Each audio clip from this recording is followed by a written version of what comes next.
Shaq got his jersey retired by the Orlando Magic, so the first jersey retired. But they didn't win anything. They were fun. And then we started thinking about the coolest or best teams that didn't win a title.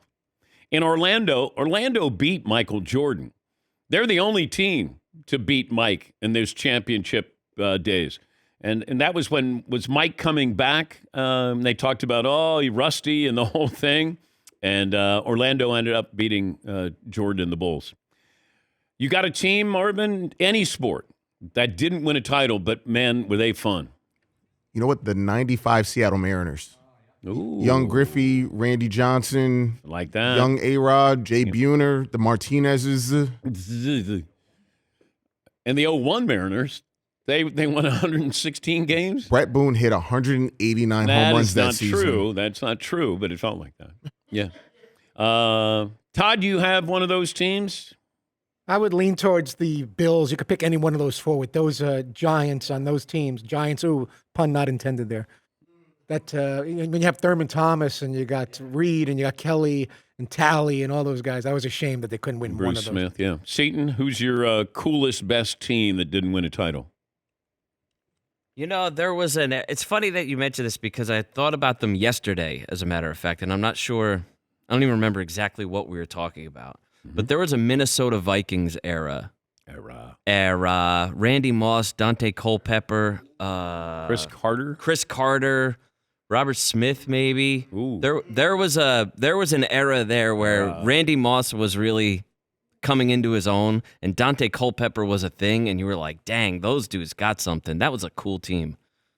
And then the team that went, 15-1, and then lost to the Falcons, I believe. Is that right? But that was Randall Cunningham. Was he the quarterback then, Marv? Correct, yes. Okay. Paulie, coolest, best team that didn't win a title? Yeah, coolest, relevant. The 05 USC Trojans, when beaten by Vince Young. I mean, they were destined. They had all such star power, and they owned LA. The other one we talked about a little bit last week, the 1990-91 UNLV Running Rebels. They were 34-1. They averaged 12-point margin per victory. They were cruising through that season. Yeah. Larry Johnson. I think if they didn't win the title the previous year, then I would agree with you. Yeah. I would say it's the Fab Five. Yeah. Fab Five over any other team because they were cool, they were young, they were relevant, and they were great. And then they were knocking on the door, and then it didn't happen in dramatic fashion. So I would say the Fab Five for publicity, for greatness, potential, star power, they would be the number one seed there. But Orlando with Shaq, he was there, 4 years, and they retired his jersey. But I just want to know, not why, but why so long? Yeah, Paulie. I'll throw out an NBA one that just popped in my head. That Sacramento Kings team with Bibby and Divac and Weber, they were fun. Peja Stojakovic. Yes, and that crowd seemed great. Yeah. Cool unis. Cowbell. Yeah. More cowbell. Yeah, that was a fun team. That was a good team.